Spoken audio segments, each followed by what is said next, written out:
welcome everybody. You know what time it is, so cheers.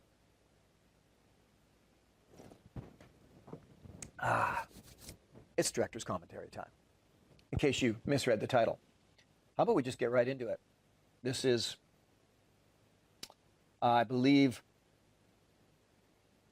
the second or last time that I went out with Todd Standing to shoot a Bigfoot film. More on him and that situation in a minute. Here we go. Let's just kick it off. Love this opening.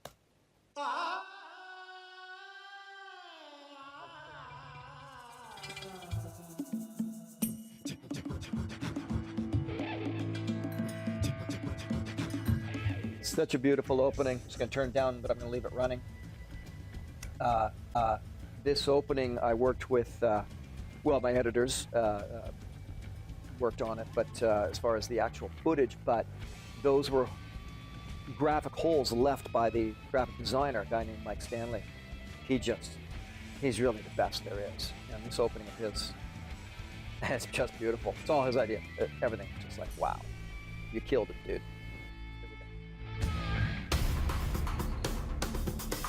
Radium Springs, unbelievably beautiful.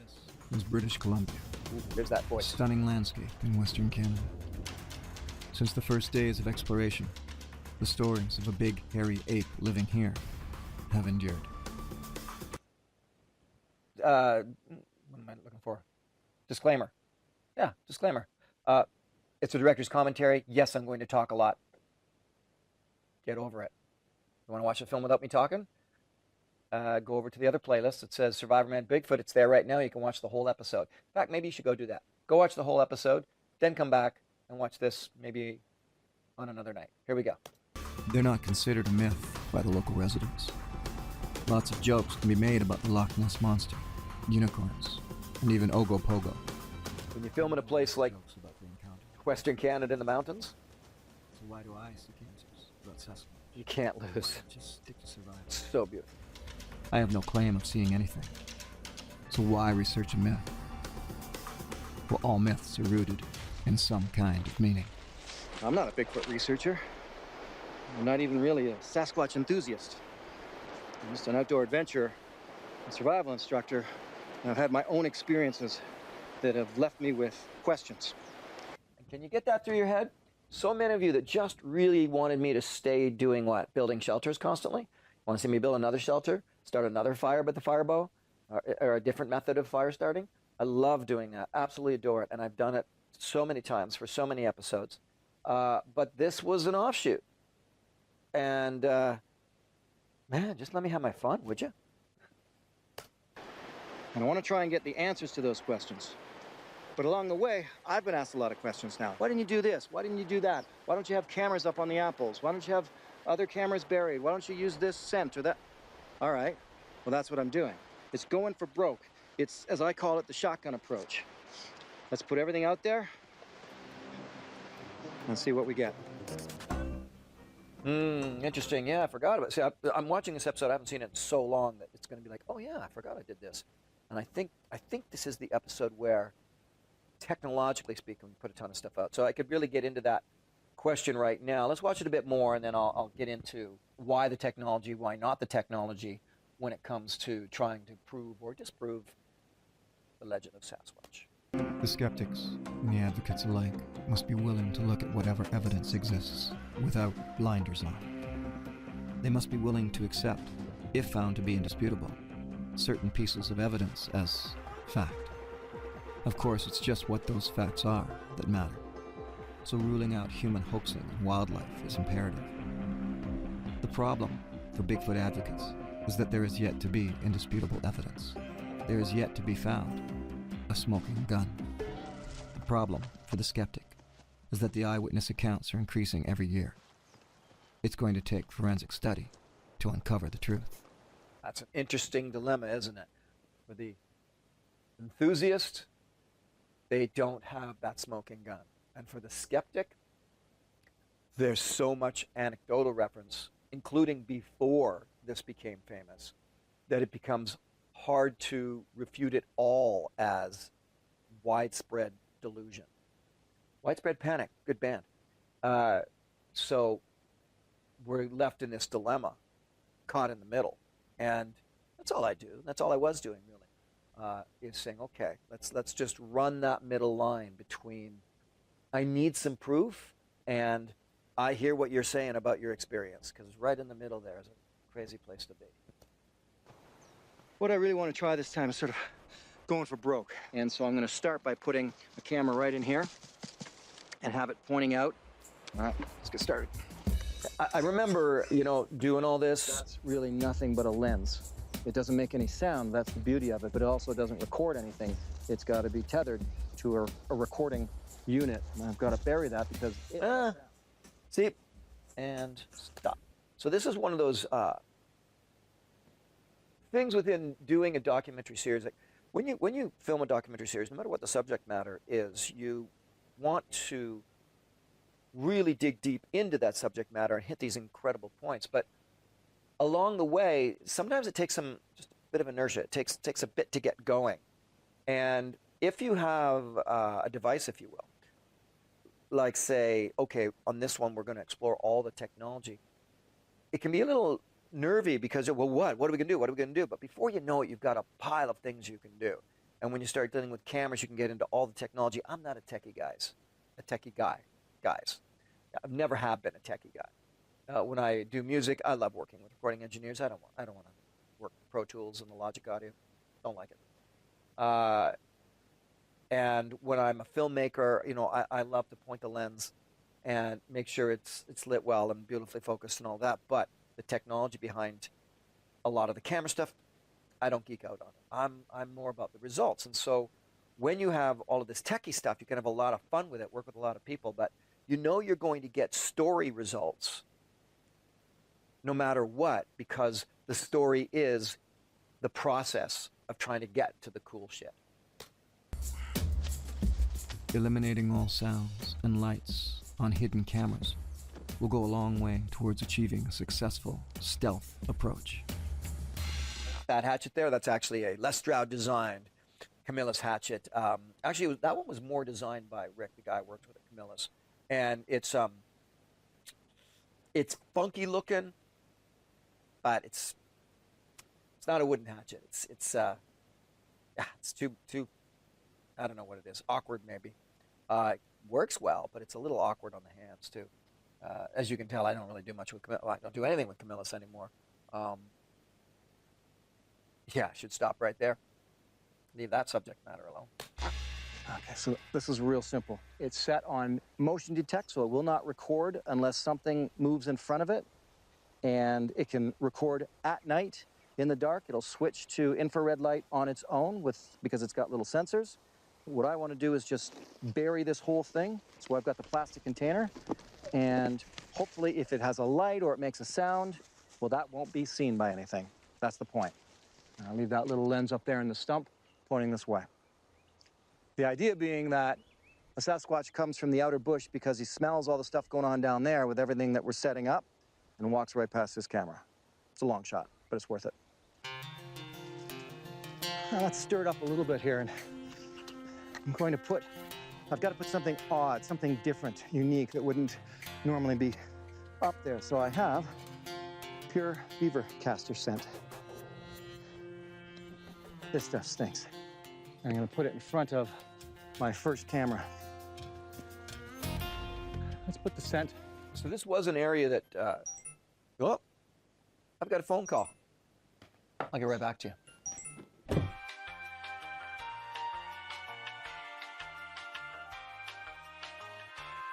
Okay, I'm back. And actually, it's 2 days later. So that phone call went on for a long time, and then I had to go down to Toronto after that because I'm actually the host of a new podcast called Deadly Disasters. And we did a 6-part series. There's apparently another 100 to do, but we're starting with the 6-part series where I host, I just simply narrate this podcast about the deadliest disasters in history, sort of thing. Really interesting stuff. Anyway, that's what I went to Toronto for. And now I am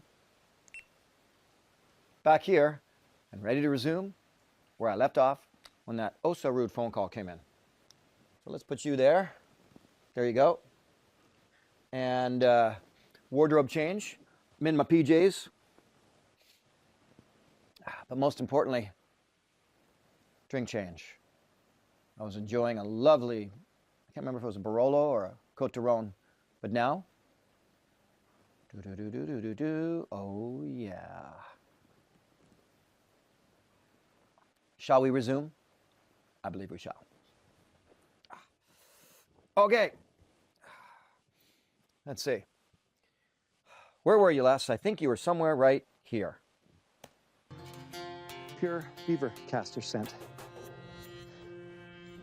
This stuff stinks. Okay, so how do I make sure my editor can hear all this? Hopefully he can. All right, I'm right, here we go. I'm at 523. Of course, that doesn't help you, Luke. Never mind. You can figure it out. You're good at that. I'm gonna put it in front of my first camera. Have you ever smelled beaver castor scent? Oh, it stinks. I always remember the scene from Jeremiah Johnson. Okay, let's put a little bit of this stuff here. Anything living here will be used to the smells, so the idea is to change things up a bit and promote some curiosity. Right. Yeah, So that's the thing got it all over my fingers. that you'll hear Bigfoot researchers talk about all the time is that, oh, they all disagree, I suppose, at some point. But in any event, if such a species is out there, you know, it follows that they may be, with their intelligence, quite curious. And so if you create a disturbance out in the forest, it's something that may make them curious to come in and check out. Got to remember, this was during a time where my own experience with the subject matter was still growing, and the concept of putting out all kinds of technical bits of equipment to try to capture said species on camera seemed like a very realistic concept. My opinion's changed since then, but let's keep watching. All right, so that should stink up the place a bit. Let's see if it gets any reaction for me. Bigfoot filmmaker Doug Hychick and I discussed this confuse and conquer idea, where I'll set up nearly 30 different stations, including pheromone chips, audio recorders, various cameras, Shotgun approach. food as bait, DNA collection traps. But will all of this be enough to capture an image of something reported to be the most elusive being on the planet? So here's the thought. Pheromone chip as some sort of strange and crazy attractant. The apple as a kind of offering or bait. Musical instrument just because. Just, you never know. Maybe someone won't play with it. Who knows? I have no idea. Down below, Oh, I look chubby I've got there. the audio recorder buried in the ground. And then one step below that, I've got a DNA trap. This is really about confusion here. One thing I've avoided here is using an IR camera, a camera with an infrared light. So there's no constant beam or anything like that. And I don't know, will the apple actually bring something in? Will the pheromone chip drive something crazy? When it gets here, whatever it might be it deer or elk or bear, will it knock the musical instruments? I don't know, but I've got recording device catching whatever sound is going to happen here, but no camera. However, I've got a DNA trap just set below here, so if anything is going to happen to step on that area, I'll get some DNA. Ah, the elusive DNA. Did you know that if you research it enough, you'll find that the concept of capturing Sasquatch DNA has been, well, not the concept, but just actually doing it has been going on for a long time. Research some of the stuff that Jeff Meldrum might speak about. I mean, there's a lot of stories of people gathering DNA and even getting it. Actually, David Politis is really good with this, and even getting information back, you know, where they say, hey, some university does a blind test on it and says, you know, this seems to be, you know, 95%, you know, some sort of ape species or hominid, and 5% something else kind of thing. So that's not going to happen if it's DNA that's been gathered that comes from a bear or a moose or something like that. And so where are these studies? Why doesn't anybody take it seriously? Well, why doesn't anybody take the whole darn subject matter seriously? This is the thing, is that Well, I could go on and on for this one. Have there been Sasquatch that have been killed? Apparently, yes, and more than one, a number. Have there been Sasquatch? Has there been DNA gathered and tested and come back as we don't know what it is kind of answer? Quite a few times, actually. I mentioned the name of Doug Hychek in there. So Doug was one of the first in this field when it comes to filmmaking about the subject matter. So he was responsible for Monster Quest. Really nice guy. Great. I thought Monster Quest was actually really well done. Now, when I say for its time, I don't mean that in an insulting way. It's just that at that time, what was necessary, he did, and he did really well. We've gone on from them with new technology and so on. And I will never forget the story that Doug told me when we started going on this. I said, well, what got you into it in the first place? Why are you so into this? And he told me this story, and Doug, forgive me if I get it wrong, but I'm paraphrasing the whole story, but he told me the story where he had gone up to, I believe it was Quebec, northern Quebec. I believe it was a fly-in fishing trip. And they landed in this remote spot in the middle of northern Quebec. So it's not like he went to, Topanga Canyon or Yosemite or some park where there might be hoaxers about kind of thing. No, he's in the middle of northern Quebec, Canada. And for all you Americans, that's a long way north. It's basically subarctic. And he landed, goes out on the beach. And up there, you got to understand, there are beaches that go on for miles up there. Oh, they're beautiful. I've walked them myself. I've followed caribou tracks. Doug didn't follow caribou tracks. He found massive, as in, the 19 to 22 inch range, human footprints with a gait that spanned, 6-7 feet in distance between steps. And he followed it for what I believe was 1 to 2 miles. Those tracks just walked along the beach. And at some point, he said he was following, and then he got the most disturbing hair on the back of the neck, creepy feeling that he could ever imagine. And it was like everything in his body said, turn around now, don't keep going.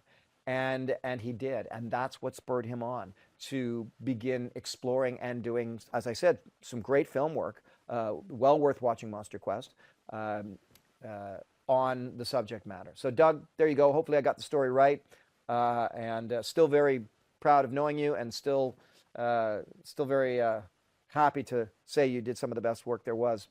So, okay, well, I'll leave that, and I'm going to press play again here. But before I do that, I think I'm going to run up and get my Bluetooth speakers so my editor, Luke, can hear this so he can cut this all together. Right now, he's going to cut it right now, and then when he uncuts it, I'll be sitting right here again, but this time with a Bluetooth speaker. Ready, Luke? Cut and uncut. Wasn't that just magical? Got the Bluetooth speaker. Let's put on some better sound. And by the way, speaking of sound, if you are hearing strange kind of sound out here right now, it's because there's a thunderstorm going on all around me. So you're hearing rain, and you probably hear some thunder as well. Okay, let me see. But what's it going to take to convince anyone? There you go, Luke. DNA from an unknown Primate species has already been gathered in Washington state and largely ignored. See? I didn't lie. Yeah, so we're Ignored. Perhaps a combination of gathered evidence can be scrutinized scientifically. So for this station, I've done quite a number of things. Got the apple, pheromone chip, and this time I've set up a camera. Hopefully, if something does get excited over either the apple or the pheromone chip, the camera will catch it this time. There's an absence of proven consistent methods, so I'm setting each station up a little different from the last. A camera here, an audio recorder there, with bait, without bait. Something's got to work. Each time, what I really want to do is just get a little bit closer to something authentic, something that just might work. At the very least, if it brings in a wolf or a fox or a grizzly, then I know it's working. And this is one of those times where I'm taking the next step. Let's see how he likes this little guy.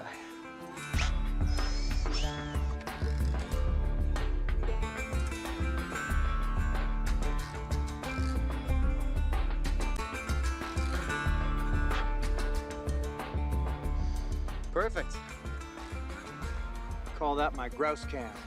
Put this guy here. Now I've still got to bury the recorder. If it is just an ape, albeit an intelligent one, then sooner or later we should be able to outwit it. Unless, of course, it's smarter than us. All right, so the significance of this particular setup is that I've got the grouse up there with a camera set, all ready to go. The wire runs all the way down the hill, and the recorder's down there. But look at this. Look at this. See that behind me? That was one of the first Sasquatch structures that I was ever shown. Ooh, getting into the Sasquatch structure. Forgot all about that. But I'll interrupt right now, go on the technology side of this. It's, as I said, I'm just kind of throwing everything at the wall at this point, right? And I said something there. I said, if it is an ape, we should be able to capture footage, that sort of thing. I will jump ahead of this whole game and say, the truth to me is, if all it was or is an ape, really, really, really smart ape, and that's what I think certain researchers, rest in peace, John Bindernagel thinks. I think Jeff Meldrum, who believes very strongly this Gigantopithecus. I think we'd have one in a zoo. Absolutely. There'd be a few stuffed around the world too. So we have to give it more than that. And that's why in many ways I think all of this technology is a bit of folly, because I don't think they're anything that's that intelligent and that well adapted to the wilderness is going to be fooled by a stuffed grouse with a camera in its chest. That's what I think now, but you never know. So I basically just violated their main area. Let's see how they like that. Maybe they'll take it all out on the grouse. Isn't that interesting? I forgot I said that. So I said violated their main area. Lots of stories in history of, well, there's a cabin here in Ontario. I'm in Ontario, Canada right now. And that has been destroyed. It's become famous. And of course, the owner, as far as I've heard, is that the owner charges you like $10,000 if you want to go visit this cabin kind of thing. I don't know. I could be wrong about that, but I've heard that. They've done everything they can. And I guess rocks have been thrown at it while people have stayed there. And then it gets destroyed, but not by a bear kind of thing. So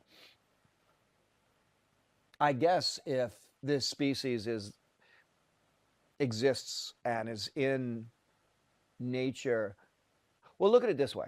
There's all kinds of humans, aren't there? So if there are, roughly speaking, are somewhere between 30 and 130,000 of these things hiding out in nature, responsible for all of this anecdotal reference, they're going to have different personalities, aren't they?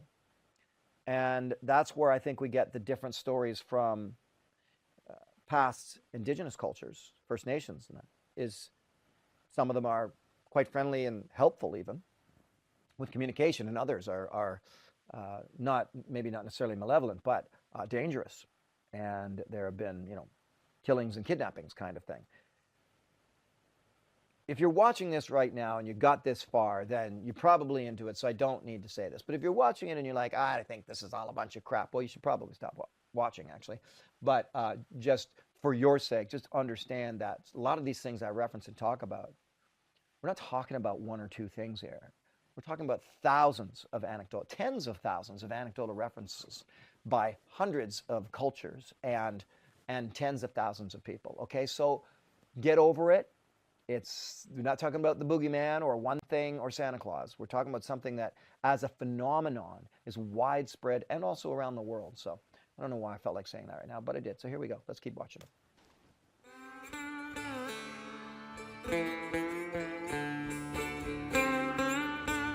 Wonder whose music that is. It's vital for me. It's either Peter or Ian. Evidence in the area that I can, even if I think I already know what it is or isn't. And casting tracks is a big part of Sasquatch researchers' methodology. All this is here is hairspray. Helps to lock things in place there. Hydrocal is an inexpensive and easy substance to work with for casting tracks. I'm actually going to be doing a full instructional piece on how to properly cast tracks.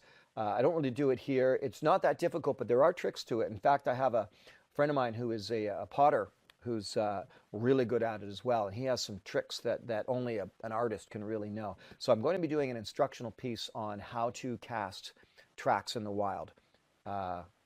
on the hopes that one day you may have a big-ass human footprint or human-like footprint somewhere way out in the wilderness that's not a hoax. Let's keep going here. For a few hours, we're good to go.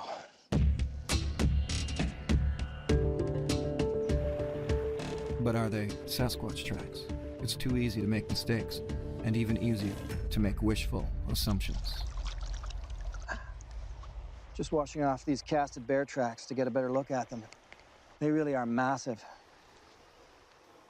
Oh, look at that. That's huge. There's my hand. Hang on.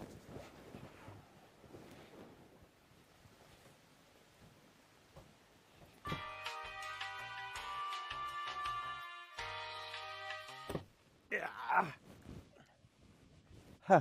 You know what? I just realized I don't have that track anymore. I wonder where that went. Because I was looking for it. I have this one. So this is grizzly bear. Check that out. So, and I think I casted this at the same spot. In fact, I can see it in behind on the sand, this track. So I still have them. But I don't know where that little one went. That's really disappointing. Huh. Nobody stole it. But what's this one here? Oh, just purported to be an actual Bigfoot track. How about that, eh? This is a famous one that I received from Dr. Jeff Meldrum. Look at the size of that. I know. If you're not into this, you're going, that's just fake. Maybe it is. But what if it isn't?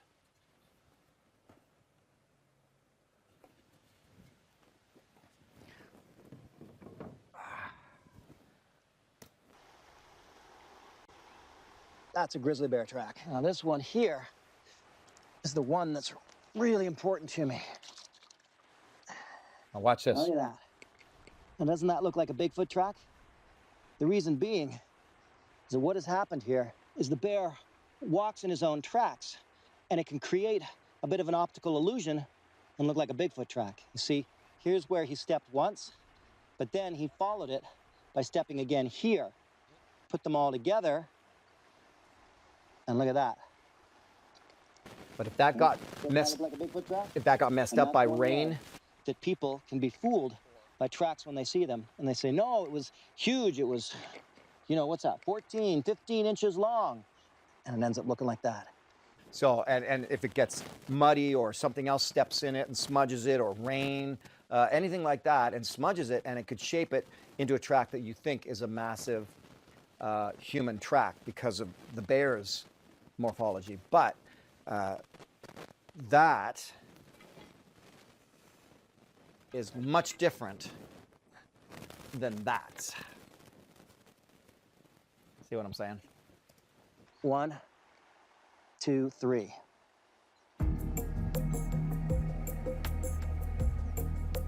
It's part of my job to push the Bigfoot enthusiasts and researchers out of their own comfort zones. For years, most of them have sat on what they believe and claim to be real evidence and proof of the existence of Bigfoot. And though I enter their areas of research with respect for their methods, I bring with me my own set of challenges to their notions. Todd Stanning, considered to be one of the most controversial researchers in the field of study, has no issue with accepting any challenge I throw at him. Ooh, it's a Todd. I wasn't sure if he was in this one or not. Oh yeah, I was gonna talk about him, wasn't I? Let's watch it a little bit, and then I will. Including returning to places of terror. Todd and I are just heading out into the bush here to spend some time in an area that Todd is no stranger to. It's a spot where he had one of his most significant and horrifying experiences, heading out to the rock where he was surrounded by Sasquatch, and all he had really was a little camera and some flares. And he hasn't been back there since. And here we go.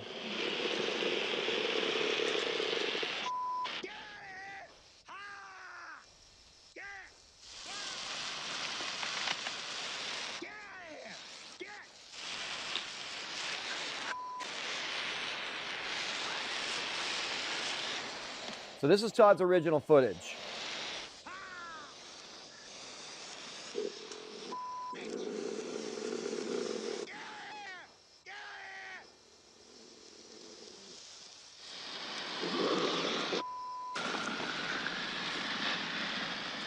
I was right here by this. So that footage, interesting. I'm not sure if Todd has put that out there or not. Working with them, we're able to use it for this series. Well, could it be fake? Of course it could be fake. Anything could be faked. I guess you have to come back to, what is somebody willing to do to fake and hoax these situations? What's the motivation? You know, did Roger Patterson have motivation to fake his famous film from, what was it? Was it 67? 67, I think. Yeah, sure, because he was trying to make a film. He had motivation. Does Todd Standing have motivation? Yeah, he'd like to be known as the Sasquatch guru guy. He's got motivation. But what drives someone to even get to that point, if that is the situation? There has to be some kind of experience happening. I've had so many crazy experiences out there. That's why I just still find the phenomenon interesting and do these films. And now do these director's commentaries so we can talk about it and go next level, talk a little bit further. But that particular stuff with Todd, I mean, you can hear the bleeping out of all the swearing. I have a hard time calling fake on that, because I do hear a real true sense of desperation in his voice there. The constant swearing, for example. I think if he was faking it, he wouldn't put in swearing. You know what I'm saying? Like, I think if somebody was faking something like that, they'd be like, yeah, get out of here. Yeah, which he did. But then there's a lot of, like, you know, he's swearing to himself a lot. We had to bleep it all out. And you can hear the fear in there, or it's just really good acting, right? He, at the time, what he said there was that he was down to he had a flare. It was his last flare, and that's what he's doing. He's waving around this flare. The growling, could that have been dubbed in? Of course it could have been. Could it have been grizzly bears? Yes, it could have been. So, not sure what to do with it, to be honest with you. I know that so many of you get so upset when the Todd Standing thing comes in. I am not here to defend him. Not at all, okay? I've said this before, he may very well have duped me. And if he did, good on him. Very few people can pull one over on me. But if he did, good on him. And I know people like to call him fraud standing and so on. The reality with him is that he's, in my opinion, a challenging individual to communicate with, to get along with. This bothers a lot of people. The last thing that anyone wants is for someone who's challenging to become cozy with, so to speak, to be right about something and to be in possession of some amazing footage. Nobody wants that. You know, I've said this before. Everybody's fearful that if you look at some of the clips he puts out there, if they're real, they blow away everything else. They truly do. So people, I think, want them to be fake. Why? Why wouldn't they want them to be real? Because then they meet him. They have their personality challenges of dealing with him, whatever they might be. And they say, no, he's got to be lying, right? So I'm someone who's been able to get along with most people, and people who know me are like, yeah, right, Stroud. Just in terms of people I meet, new people, and in terms of if I, for example, if I meet somebody and they're a, egomaniacal, narcissist asshole, but I need them for something, I know how to get along with them. Other people be like, I have no time for that person whatsoever. But I might need something from them. I might want to get into a certain area. If they happen to be Sasquatch researchers, believe me, it's a field full of freaks, honestly. And so if I meet a particular Sasquatch researcher and they're a freak and they're really difficult to speak with and hang out with, yeah, but you know what? If they're willing to just be open with me and get me into their area, I'm willing to be incredibly open with them and say, just show me, man. I'm not here to judge. And that's the thing. Whenever I go to that's a thing that I had to do with a person such as Todd Standing, was not judge him, just say, hey man, show me what you got. And that's how I ended up spending that time. And I think many of you are like, Stroud, you just lost your credibility because of fraud standing. Well, screw you. You know what? The reality is, what do you got for me? Oh, nothing? Well, he's got a lot. And even if he's lying, I don't care. I'm willing to go in and find out. And at the end of 3 extended journeys with him out there, I'm here to say that I can't say whether or not he's an absolute fraudulent liar or completely honest and telling the truth and just desperate to get the word out there. And I can say that because I've had a lot of time with him. You haven't. You're just looking at a clip, watching a few online speeches he might have given, maybe one of his films, and saying, I don't like that guy and his stuff's all fake. Well, you're making a judgment call knowing nothing. So there you go. There's my little thing on Todd. I'll say it again maybe in upcoming videos when we have him again, when I do another one with him. But I will say this. I cannot verify anything he has or anything he says. What I can say is that I also cannot disprove anything that he says or anything that he has. And I will, the only other point of defense I might make for him is to say that he's boots on the ground, and you're not. He spends weeks out there, probably months. He's obsessed with the situation, obsessed with the phenomenon. Good on him. You're not. So who knows? Who knows in the end? So that film footage there, I don't know. If it's real, it's pretty freaking scary. If it's faked, though, I guess he had time on his hands. I don't really know. Rock. And since that night, Todd has not ever returned to this rock at night. This is it. This is the first time. And we're going to sit it out here for a number of hours and just see what happens. And I don't know if it's a good thing or a bad thing, but it's a full moon. At the time of Todd's encounter, he had an older version camera with a weak nightlight, and the flare that was short-lived. This time, I don't want to make the same mistake. Now, if only Todd could have had a light like I do, it would have made a big difference for him. This infrared light that you're watching me with right now is just the onboard infrared with the camera. If I turn on the extra one, this is the mid-level, it's really bright, but look how far. All of a sudden you can see behind me, there's Todd. You can see up in the bush. Now, if we bring into it this massive infrared light. I still have that. Let me show you how this looks. Here you are with In fact, the regular camera light. Right here. Here it is with the mid-level. And here it is with the spotlight. And all of that's infrared. What a difference. So you can't see it with your naked eye. It's important to understand that only the camera can see this imagery. To the human eye, it's still pitch black. So if you're going to head out there, go out with the best equipment you can afford, because you don't want to come back and say, I couldn't get the shot. That's just embarrassing. Now, it's argued in some circles that certain creatures, potentially Sasquatch, can see the infrared lights. I mean, I can see these red lights right now that are making this. Todd doesn't agree with that. He just feels that when they're off in the distance and you're shooting that infrared light, they cannot see it. And so the potential is there to get one caught on film, because just like any biological being, they're out in the dark, they have their night vision, but infrared is something different altogether. Even though recently it's been proved that caribou can see ultraviolet light, but that's the other end of the spectrum. That's a different thing altogether. So we're going to sit here for a few hours. I guess in some ways, hope we don't get the same reaction Todd got those years ago. Maybe something a little more gentle. Which is what we got. Hear that? Stay tuned. No? Yes. Did you hear that? That's what got me out. Not just the growl, but the throwing. Something, sounds like something was thrown. Yeah. Something small, nothing big.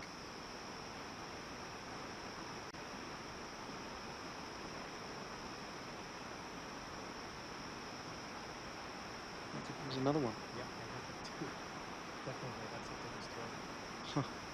This is exactly how it started with me. So this is where I will stop someone like Todd and say, so you see, he said, so we started to hearing something landing around us.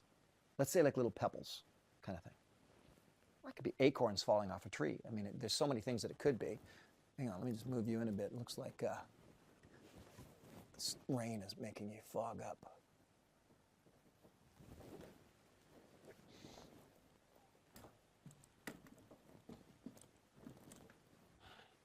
How's that? Is that better? That's a little misty right there on the lens. I wonder what that's all about. Anyway, what was I saying? Oh yeah, it sounded like these little pebbles sort of thing landing around us, which could be twigs, it could be nothing. This is where I will criticize someone like a Todd Stanton, because his reaction is something's being thrown at us. Okay, no, not yet, too soon to say. Now he said, "Oh no, I'm an expert. I know this." No, I want better proof than that. Is still, nothing's moving. If something big made a sound, we would hear it. If something small made a sound, we might miss it. We gave a hoop before we came in, given one hoop here. It could be stuff just falling off the trees, but already we've heard two little things up and behind me, on this side of me. Sound like little things being thrown. That's what it sounds like. That doesn't mean it is. Sitting out in the dark. The nearby rapids drown out much of the sounds this night. Yeah, see, that's one of the problems. You can even hear it.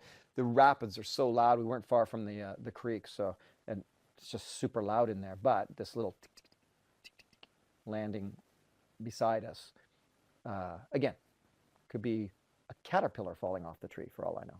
Was something small physically tossed in our direction? Or did a little toad jump on a dry leaf? Assumptions can be dangerously misleading.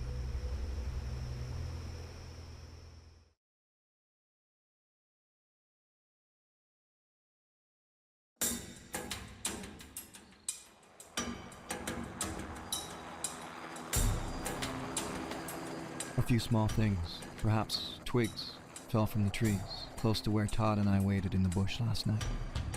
But that was all. However, I'm frustrated by Todd's reaction to the same event, or non-event, depending on how you look at it. His quote the next morning was that they threw rocks at us. To me, this is a gross misrepresentation of the reality. Normally, I'd shoot Todd or any other researcher down when I sense that bit of overzealousness, but I let this one go and proceeded to head up to the top of the mountain by helicopter, spend the night in what Todd considers to be his greatest spot, a Sasquatch action. Yeah, so that's what happened. We went down and you know, this isn't a Survivor Man episode, so I'm not alone with all of this. It's got the crew in that. So we went down and talked to the crew. And while we were telling them what happened, and I said, if I remember correctly, I don't think I'll ever forget this. I said to, I think it was my buddy Max, cameraman Max Atwood, and I said, you know what? No, it sounded like they were, like little things were being tossed towards us, you know, or falling from the trees or something like that. No, that's not what I said. Here's what I said. I said, we heard a couple of sounds, but it was nothing very significant. And that's when he interrupted me and said, well, I think it was pretty significant. They were throwing rocks at us. That's significant. And I just kind of, he said that to Max, and I just kind of let it go. So, okay, that's exactly as I said there. That's the kind of overzealousness that when you get involved with various Sasquatch researchers that you start to experience. And it's like, you know what? I'll let you say it, and I'm not going to challenge you on it because I want to keep working with you. But, you know, it's kind of like, duly noted, you're exaggerating kind of thing. We'll continue. Oh, man. You know what? It's so, sorry about the foggy lens here, but it's so humid right now that's what's happening. So, whatever. Mostly we're watching the show, so sorry. The true ruggedness of the mountains are winning the day. We can't find a single spot to land the helicopter. Yeah. Can't even get up there. And climb.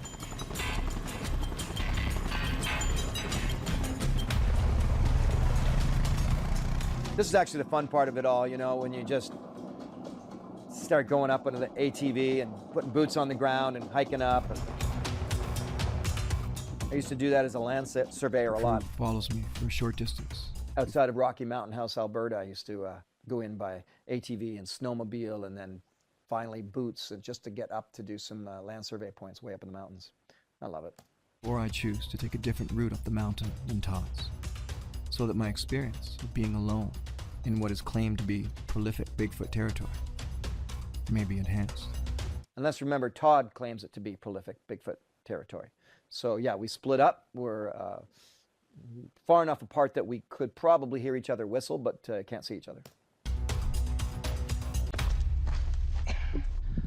Guess I better bring you with me.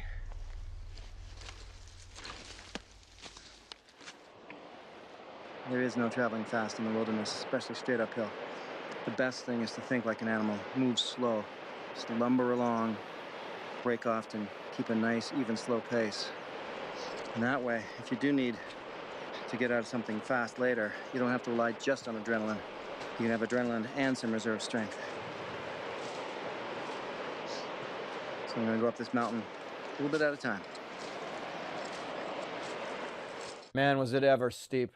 But I've found that out too, even just continuing to work with search and rescue operations down in the southern U.S. It's not about being tough. It's not about being strong and fast. It's about endurance and going step by step by step. And you do that, you can climb a mountain. Well, I was part of a crew that found a 70-year-old man had been lost for 19 days, and that's how he ended up on the top of a mountainous area. Just a little step, just kept going. He was 70 years old, and he just kept going. And that's the thing. If you go slow and gentle, you can go a very long ways.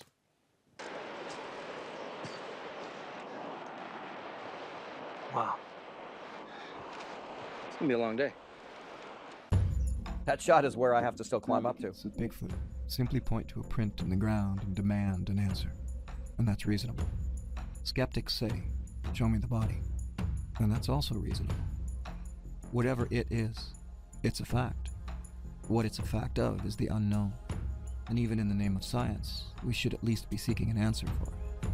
And that'll take effort, including climbing mountains. This was a heck of a Farther climb. below, my cameras remain on and hidden, and who knows what image they'll capture. Whatever it is, it'll be evidence pointing to one conclusion or another. I'm prepared to spend a couple of nights on the top of this mountain, including one alone, as an attempt to peek over to one side of the skeptical fence I normally sit upon. Well, I made it all the way to the top, to where we were last year. There's the fire pit.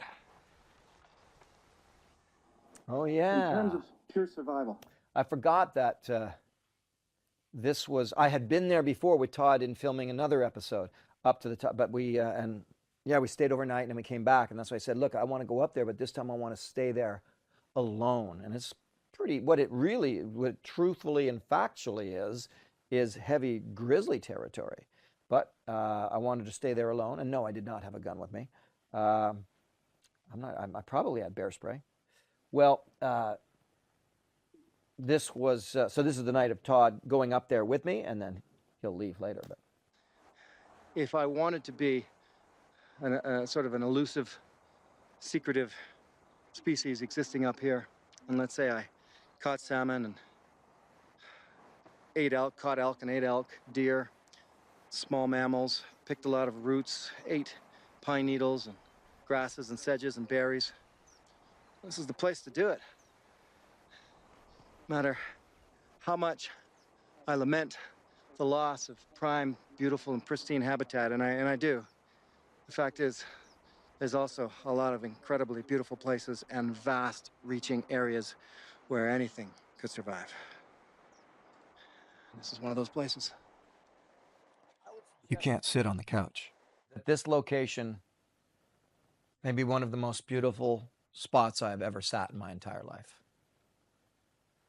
It was just incredible. It was there was a valley this way and a valley that way, and I was sitting right at the corner of it. It was, and there was no development. Only boots on the ground will make you realize just how big, beautiful, and vast the North American forests truly are. Up there is where Todd calls the Forbidden Zone. The area where he refused to go. Down here is his spot, up there is their spot, is what he said. But, he's agreed with me that this year we can push the envelope and push into that territory. And just know that something like that is an arbitrary decision to make. Todd just arbitrarily decided, oh, I'm going to leave you that area. And his belief system in connection to this phenomenon is to say, hey, you know, I'm going to leave you alone in that area. So it's, as I say, it's a kind of an arbitrary philosophical perspective to take. Someone else might think that's just silly. Someone else might think it's very respectful. I don't know. I thought, well, let's break that barrier this time. So I'm not gonna wait for him. I'll take a little hike up there now. A year ago, I went easy on Todd and his claims of Bigfoot activity. This time, I'm pushing the envelope. Yeah, I want proof. Boy, that's beautiful up there. Whew. Yep. So in this one, and Todd knew that this was more about leaving me alone to do my thing. I'm at the top of a mountain in British Columbia, where a year earlier I heard something banging rocks together, only feet from where I slept. Okay, so I just heard the strangest sounds. It's like someone taking a couple of rocks and just banging them together really fast. Could have been an animal easily. And then just like a sound of something substantial just in the bush. And we're talking about maybe 20 feet away from me. But either way, what I just heard was loud, distinct. I don't know what time it is, but it's pre-dawn. And I'm just gonna lie here and see what else happens. Yeah, so that's what happened before. This time, Todd will join me up here for a night, and tomorrow night, I'll stay alone. Sometimes I look back on this stuff and go, what the heck was I thinking? So he doesn't go past this lock. Gotta cross the street sooner or later. This is the higher ground on the mountain that Todd had reserved for what he believes is a group of Sasquatch. He has refused to go here for fear of getting them angry or scaring them off. So my act, he believes, would be an act of defiance to them by crossing the arbitrary barrier he himself established. This time Todd is good with my methods. He said, try anything. After all, he spent many years trying to convince the public of what he knows to be real, and it's not working. You know, and my thought is, if I push the envelope and these things actually exist and they can kill me, I'm taking a heck of a chance. What if they don't exist at all? Well, then I'm like, well, fine. I'm just going to go do this because what's it matter? They don't exist, right? So that's where I get into this whole sort of, I'm just going to do it and see what happens and hope they like me if they exist. Boy, this is really fogging up. No, sorry, guys. I can't do much about this fog ring that's happening, but it's a director's commentary. So, chill out. Todd finally arrived about 40 minutes behind me, and we proceeded to look at his new methods to try to catch DNA evidence of a species known as Gigantopithecus. It's fairly ingenious, too, using natural burrs glued to branches to catch hair for DNA testing.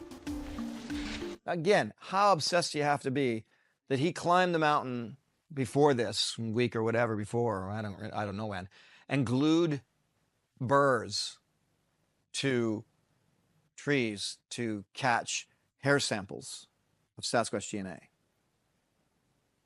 Yeah, that's all I'm going to say. All it takes is one. Oh, those are hairs, dude. There's still one in there. Look at that. Those are definitely hairs. Yeah, I can see it. Short. Very short, but... The collecting of DNA remains as one of the most controversial aspects of the phenomenon known as Sasquatch. On several occasions, DNA has been gathered and claimed by official university labs to be some kind of human-ape hybrid. Later, Todd would test this small bit of hair, and it turns out to be 95% human DNA, 5% unknown. Actually, And I'll just say that he did. If I remember correctly, he sent the hair in, and the university sent back the results, and he showed me the paperwork on it. So you see, that's what happens is people are trying to do these DNA testings, and but what do you do with that? How do you convince anybody of anything? And it just, I don't know. It's one of those things where I suppose, as people always say, until there's a dead body laying there, they're just not going to believe it. So I brought up a couple of the infrared trail cams. So I'm going to set them up. Todd is feeling frustrated with the rest of the world's progress in accepting the existence of what he believes is Gigantopithecus.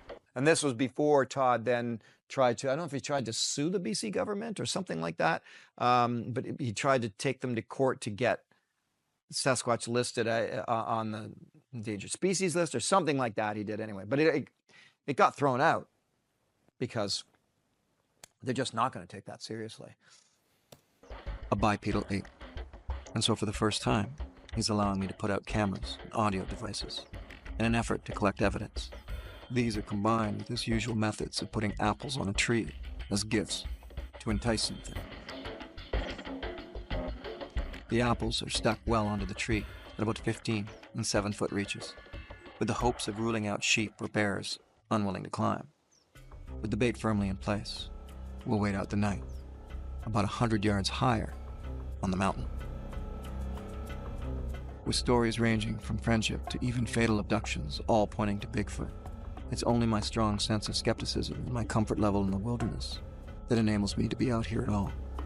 And what I mean by that is what I was just saying earlier. It's like, well, I mean, if they don't exist, what have I got to lose? You know, well, your life, man, there's grizzlies out there. I understand that, but I'm also really, really comfortable in the wilderness and really, really comfortable dealing with wildlife and animals, including bears. So on the it doesn't exist side of things, I'm good with whatever animals might be curious of me up there, including grizzlies and cougars and black bears and what have you. I'll know how to deal with that. And if it does exist, well, I guess I'm trusting that they won't kill me. Most of what I expect to happen is nothing. Even that is an answer. What's becoming more and more difficult for me, as time and the research carries on, is determining exactly what answer it is I'm looking for. All right, so. Yeah, see, this was at that phase where I'm still trying to figure this stuff out. You know, I'm just like, this is getting weird, you know? And I think that's what was going on in my mind while filming this entire documentary series was this is getting weird. And I really need to get to the bottom of a few things and stop. And well, not stop because I wasn't doing it to begin with, but just avoid the zealousness of various researchers who are so zoned in on it sort of thing. Just go, yeah, okay, well, yeah, but, you know, I want to know the truth behind it. Where's the proof? Where's the facts? And, okay, it takes me going out there. Fine, I'll go out there and I'll experience it.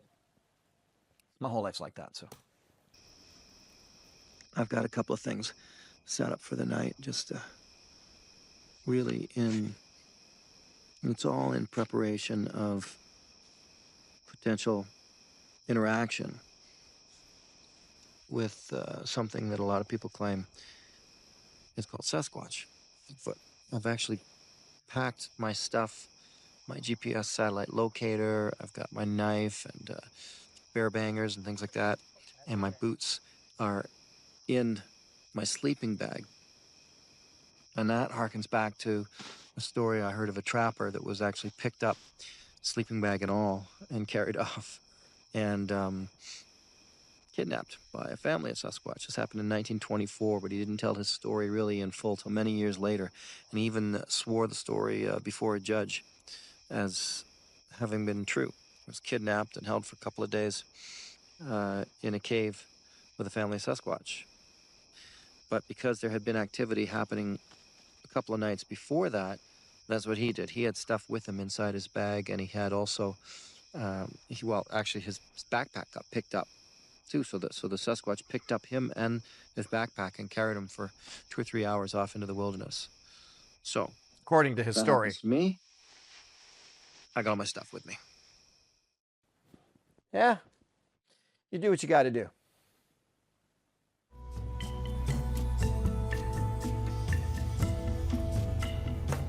Last night was uneventful, so my first order of the day is to head 100 yards down the mountain. So last night was uneventful. And that's right. If I remember correctly, not much happened. But I believe we went down to look at the apples. And see if anything took the apples that we stuck on the tree.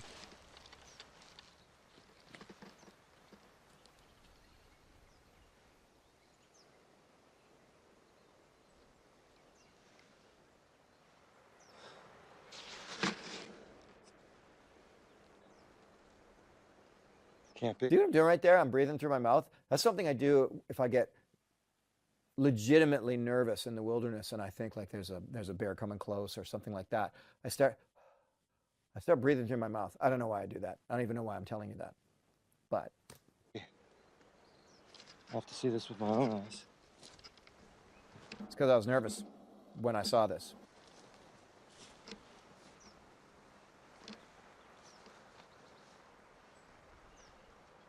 Well, let me show you the disappointing part first. Camera fell I'm down. left with only one of two alternatives. I never noticed it. The camera fell down, but it doesn't. When I just saw that shot of it now, I realized it doesn't look like it fell down. It looked like it was turned and then laying down. So I know that I didn't get any shots because of that, but Either Todd is indeed a masterful, skillful hoaxer, or something came in and took these apples, pushed over the camera, went up about 15 feet in the tree, and took all the apples. Huh. I don't know what to think anymore. so Todd slept about 75 yards away from me. Is it possible that he got up in the middle of the night and went over to the tree, climbed the tree and took the apples off, threw them away, climbed back down, went back to his thing and slept? Yes, that's possible. Because at some point I did fall asleep. I was asleep. But it's not really probable. Because he was still close enough that if he'd gotten up and made all that kind of a ruckus, I would have likely heard him. But again, maybe he's an amazing hoaxer, and he knew how to do that with such stealth that I didn't wake up. But he wouldn't have known whether or not I was sleeping. You know, he would have had to guess is less asleep kind of thing. And he would have had to not fall asleep himself, maybe set a little alarm and go down and then get rid of those apples. But something took the apples overnight, and something knocked the camera over. And I believe when we look at the footage, there's nothing of the camera even falling over. So, And I've got to spin my net out here alone. The camera's knocked over. If they didn't pick up that camera before they took these apples, there's no way they picked up that camera first. this is him being excited, thinking that we got something on the camera when they went to get the apples. But again, he made a definitive statement. There's no way they picked up the camera first. They went. In other words, he's saying they went for the apples first. It's going to be on the camera. But it's like, hey, don't make definitive statements of something you don't truly know. I think we got Sasquatch footage on there. I don't know. I do. I feel it. See what I mean? I think we got Sasquatch footage on there. I know. I do. I feel it. Right? Sorry, the card just died on this little camera. I got to put another card in. Which I will do. So, right now, I'm going to let this run while I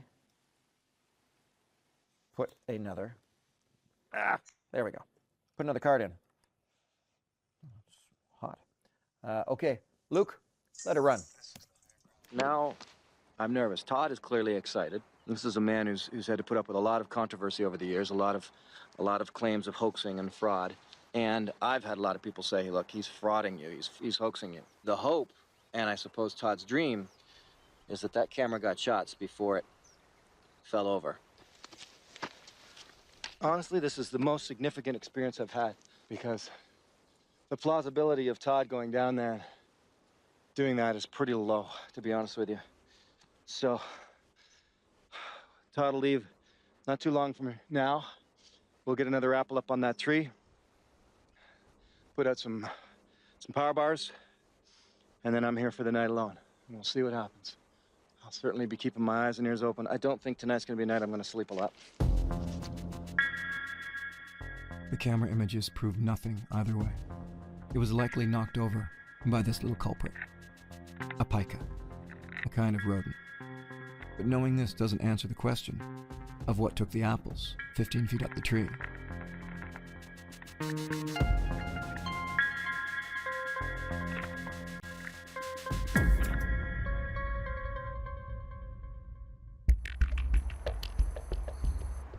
After helping me put apples and chocolate bars back up in the tree, Todd will leave me alone on the mountaintop, which at the very least will rule out any chance of him hoaxing me if something happens tonight.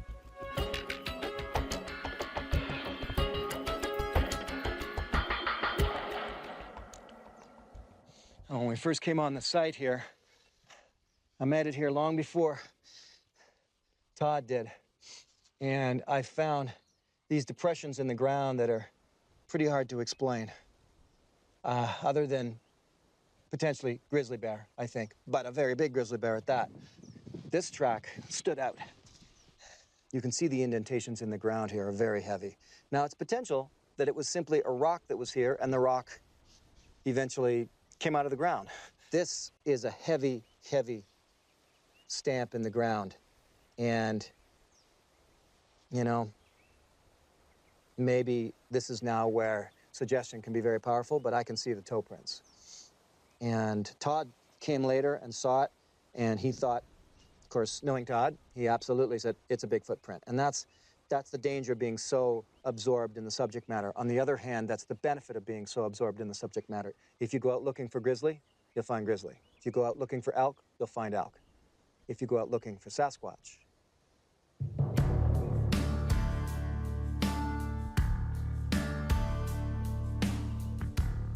Still think we had some of the best music going. Ironically, the greatest argument is not between the skeptics and the believers. It's among the Bigfoot advocates themselves. No one could agree on what it is that we are all trying to find. Here in Radium Springs, British Columbia, Todd Standing believes they are the long-hidden offspring of a species of humanoid called Gigantopithecus. He may be right. And even though his own evidence is considered dubious and fake by many people, we can't throw the baby out with the bathwater. Because whether Todd is telling the truth or not, the fact remains, there are thousands of other people making the very same claim. I think that's my point all along often is, yeah, I know so-and-so might be challenging. I know so-and-so, I don't know, you know, many people, different individuals in this might be lying or faking or hoaxing, but I just don't like to throw the baby out with the bathwater because I don't like to limit my possibilities. you have to be of two minds out here. The job at hand, what is that? Filmmaker, documentarian. But I'm also a survival instructor. And I know how dangerous it is out here and how one wrong step, one missed beat could leave me in a very precarious situation. Just as it is when I'm out doing pure survival and I'm not on the hunt for Bigfoot. I've got to take real care. Make every step count. Monitor my food. I don't know if I'm going to even make it down off this mountain, so I've got to hold on to the food that I've got. It's very little. Just be careful with it. Same thing for the water. Most importantly, I've got to stay warm at night. If nothing happens out here tonight, that's what I'll say tomorrow morning. Nothing happened. I thought I was going to be saying that this morning. I truly thought I'd go down, see all those apples on the tree and go, well, you know, Todd claims there's a couple of wood knocks. Sure, whatever. But instead I went down and all those apples were gone. I can't explain that. Maybe a bird, but I haven't seen any ravens or any of the sort come around at all. Anything that has been here has been little songbirds and one gray jay. It's not going to carry off those 3 apples. So what did? And so now, you know, I want to remind that when it comes to the camera, that camera is really sensitive. I mean, dust would set off the trigger. And so, if I remember correctly, later we looked at the footage and it was just nothing. There was no footage. Camera was fine, didn't malfunction at all. And where's the footage? You know, if something knocked it over. And even if it was, what do they call them? Pikas, you know, or a squirrel of sorts, knocked it over. You get the tail and you get, you know, I've caught so much wildlife on trail cams. There's always something, you know, the little claws, little things going on. And instead it's knocked over and there's no footage of that. That's what's weird. And the apples are gone. And remember, I'd stand on his shoulders to get up to put the apple in where I did. Now, maybe he's an amazing climber and he just climbed up that tree and took the apples off. But I don't know. If the camera fell over before the apples were taken, then maybe an owl swooped in, or an animal, a little creature squirrel, did climb up and take the apples because the camera's now fallen down. So this time I make sure the camera ain't gonna fall.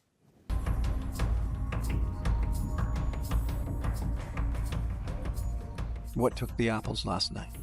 What banged rocks together here last year? What has left suspicious-looking tracks in hard-packed ground? Maybe tonight. I'll find out. This is about halfway between where I am, where the apples are. You know, that black shirt has been with me for about 20 years and as many or more adventures. Every time I say, like, oh yeah, it's the same silly black shirt I wear wherever I go in the wilderness. Now you get your favorites, right? What I've done is I've picked a sort of place of cover here and put up my second camera. It should be filming me right now. For now, I've changed the card in the camera that was on the apples, put up the apple, 2 power bars, move the camera bit so it's secure now and it won't fall over. Put a camera in here, both are running now. I'll come down later tonight, do a couple of hoops, maybe a wood knock, and I'll leave my audio recorder somewhere around here as well, just buried and hidden for sound. Oh yeah, and you know what? I forgot the audio recorder. So to this day, it's still up there. Unfortunately, that's litter. I got to go back at some point and pick it up. Well, who knows what'll be on it. But yeah, I did forget to get it the next day when I left, after everything that's about to happen happens. Maybe that's understandable based on how the night turned out. And then I gotta sit through the night on the top of this mountain. I'm here to get the right bit of footage that might blow the lid off of this phenomenon, or by my persistent search and coming up with nothing, proving more that there is nothing out here in the first place. All right, apple's still in its place. Camera's set up, hopefully will work. Audio recorder's in, turned on. Go back up and tend my fire. In this way, being alone at the top of the mountain, I become the bait. As the sun sets, it's always the most nervy part of any kind of time in the wilderness is as the sun's setting, because you know at that point, okay, now it's going to get dark and everything changes in the dark. The whole idea about the fire is simple. Apparently, the Sasquatch feel more comfortable because they can see you, and you can't really see them, so. Whenever I say apparently, it's because I've had so many conversations, and that's what different people say to me, that they think they know. That they think they know. A lot of times, nice big fire is when activity happens. People say, oh, something came around, it was standing on the edge in the darkness, and it came in close or whatever, and the fire seems to do the trick. I'm staying outside tonight just because I want to. I want to have a good clear view, but in other locations, I'll stay inside a tent and see how that works. As my night continues, things get weird. I see large, strange lights over a distant mountain hovering in the sky. If it was a jet, it would have been 5 times bigger than the Concorde. 4 massive lights sat still and unmoving. By the time I set up my camera, they were gone. I shrugged it off and tried to get some sleep. Here's a weird thing about that. So yeah, this was the first time I had any experience whatsoever that you might want to say, oh, it was a UFO, you know. But I saw these massive lights in the sky and they weren't moving. It's so big that you just wonder, like, does everybody seeing this kind of thing? Although I was out in the middle of nowhere, but it seemed like they were so big that anybody from a town that was 50, 70 miles away would still see them. And they were there for almost 20 minutes. So why didn't I film them? I'm a filmmaker. I'm a cameraman. I should have filmed them. Do you know it didn't occur to me? That's the weirdest thing. I just sat there watching them. And it never occurred to me to go and film them. It was really weird. Why wouldn't I? Wouldn't that be amazing to get that on camera? So putting some conjecture in there. It was like I was kind of hypnotized is too strong, but certainly I was just zoned out. Finally, when I went to go get the camera and I come back and they're gone. Strange, strange, strange. Maybe it's just an absolutely normal thing that, there's an explanation for it that's very in the real world. But I don't have it.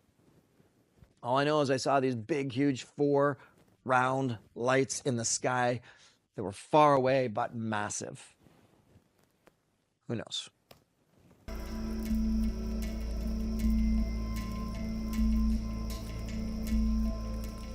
Oh man, I just had the most insane dream. I fell asleep and fire got cold, and I dreamt that a Sasquatch came and was sitting on top of me and not letting me get up. And it became super vivid just for that moment, in between dream and awake, where you think it's real. I lit a big fire. So, to explain that, well, let me see if I explain it. We've all had vivid dreams, but this went beyond that. It felt like a big set of buttocks holding me down, while my head was completely engulfed inside the mummy sleeping bag. I struggled to get my upper arm free and to pull my head out from the bag, at this point wide awake and still feeling trapped. And the second I did get my face out of the bag, the feeling disappeared. Perhaps just a coincidental dream. I can't dispute that. But it sure didn't feel like one. The next morning, things get even stranger.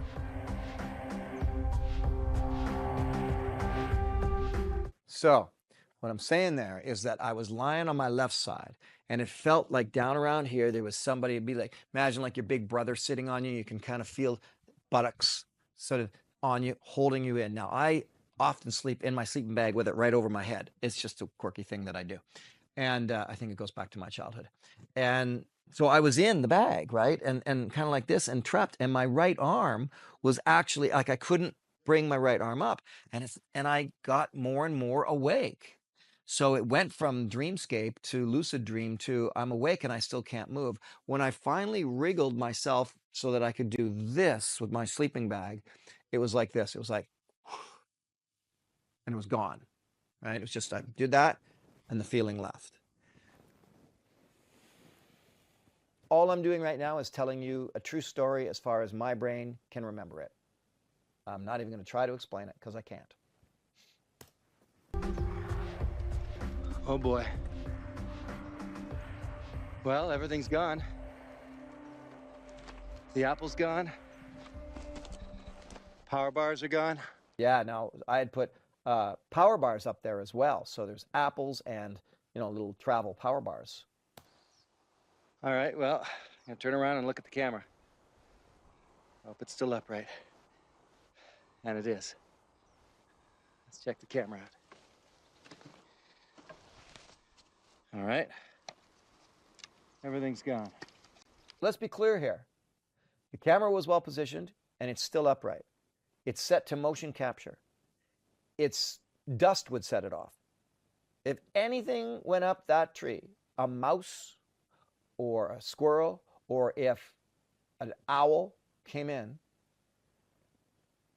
the odds of not getting it on that camera are very slim. Okay. Let's see how many clips we've got here. 9 clips. Huh. All right, so there's 9 clips on this camera. And this time the apples were taken. The camera did not fall over. When I get below, we'll find out who the culprit is.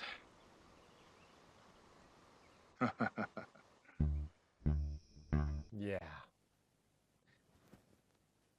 Probably still to this day, craziest night I ever had out in the wilderness was that night. The lights, the feeling of being sat upon, waking up to find out that everything was taken off the tree.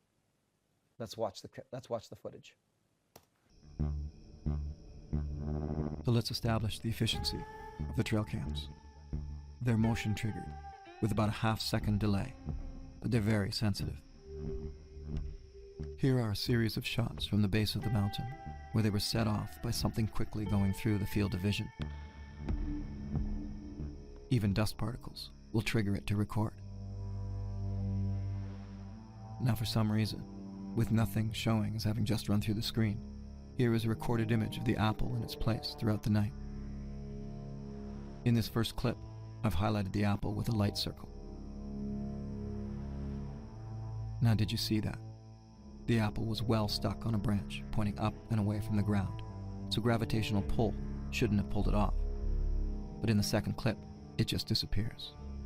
It just vanishes, along with 3 chocolate bars I'd put on the other branches, and nothing was caught on film. No wind, nothing nudging it. The apple's there, the apple's gone. You'd be hard-pressed to convince me that it just fell off or a bird knocked it off and it all happened so quickly that the camera didn't catch it. No, something else happened. Let's look at the 2 clips again in real time. There's nothing to indicate what set off the camera into recording. Now there. Do you see that at the bottom? So, little story about this.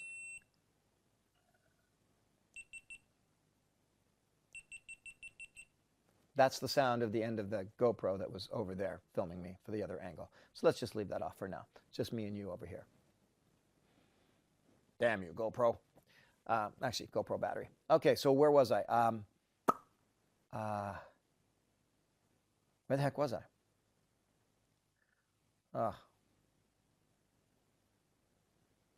What was that?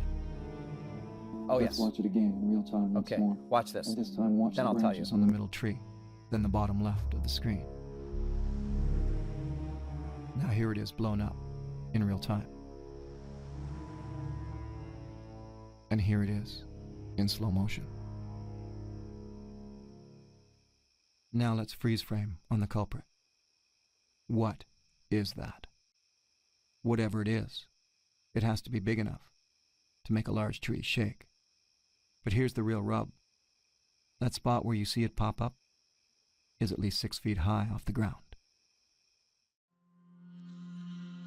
Right. See what I'm saying? And the thing about it is, I never saw that little thing in the bottom of the screen, which conjecture has been that it looks kind of like the cone head of a large ape. That's what I'm saying. I never saw that. And one day, when the edit's being done on this show, I believe it was Graham, one of my editors, who said, "Oh, Les, what do you want to do about that little thing that bumped into the screen there, or showed up on the screen?"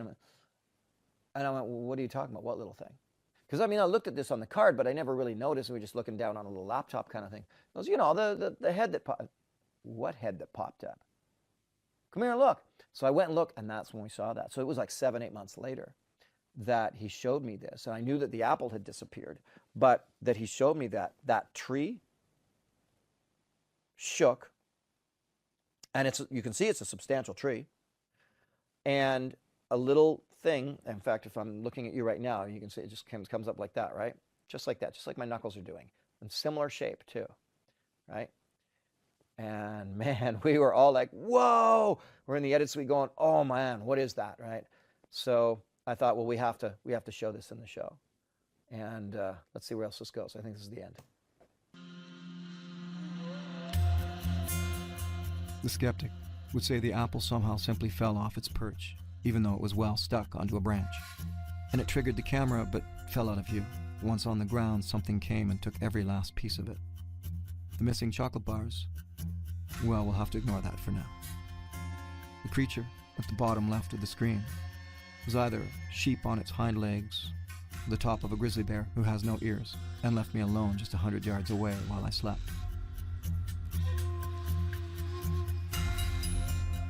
My dream of being sat on was just a coincidental dream. The lights in the sky, a very large jet. The advocates would say it's Bigfoot. All right, that's where we'll leave it. So that night on the mountain, I'll never forget it as long as I live, because I have things that happen there that as you've heard, that I just can't really explain. And I challenge you to try to explain it to me. And I think you'd probably potentially come up with some stuff that already has answers. Like, no, that's not the case, or no, that's not the case, is what I'd probably say. But I think that night on the mountain changed me. It made me think there's something else going on here, and I need to dig in deeper. And it was all because of going up there that night and staying up there by myself and experiencing these weird things. I mean, it was kind of a, triple play there, right? The lights in the sky, the strange feeling of being sat on, and then everything disappearing. And then only to find out 7 months later that there's also a little tiny image caught on that camera. Just kind of put me in a different place, saying, okay, I remember thinking, okay, I have to rethink what I'm doing here and how I'm trying to research this phenomenon. So it was a very important film in the series of Survivor Man Bigfoot. And thanks for joining me again for another director's commentary. I will see you for another one soon.